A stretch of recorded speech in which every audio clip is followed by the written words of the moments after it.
Alam ko maraming gustong uminom nito, mahilig, lalong-lalo na doon sa mga nagba-bodybuilder. Pero bago natin pag-usapan, huwag niyo munang kalimutang suportaran yung aking content. I-follow nyo naman, i-share nyo naman yung mga videos natin. Laking tulong na rin yan sa amin, mga content creator. Maraming salamat in advance. Ngayon mga lods, ang pag-usapan natin ay tungkol dito sa Vitamilk. Ayan. 'Di ba? Maraming mahilig uminom nito. Vitamilk. Gawa siya sa soybeans, tapos iba-ibang flavor, may banana, may choco, may energy drink na nakalagay dito. Ayan. Alam niyo ba mga lods na marami ding benepisyo ang Vitamilk na makukuha natin dito? Ayan, alamin natin.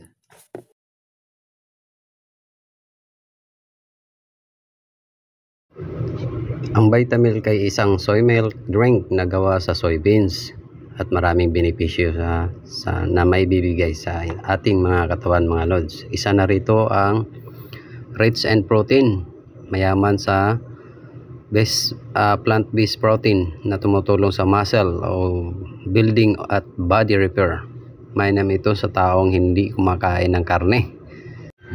Meron siyang good for hearts. Ang soybean protein ay may bonds na maaaring makakatulong sa pagbaba ng kolesterol at pagpigil ng heart disease.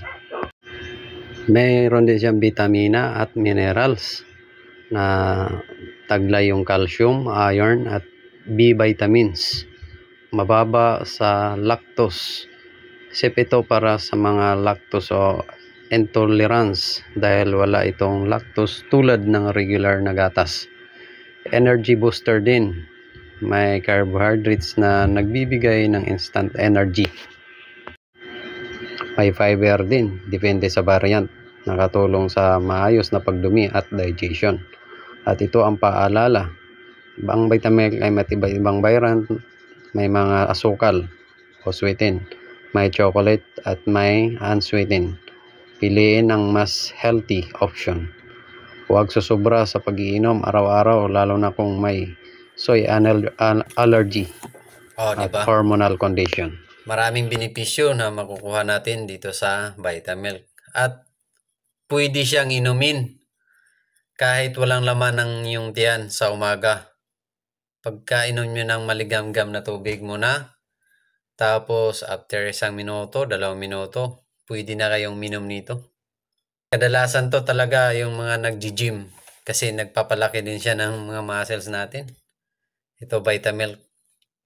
Yung iba pinapartneran pa ng itlog. Sana may natutunan kayo sa aking review tungkol dito sa Vitamilk. Maraming salamat.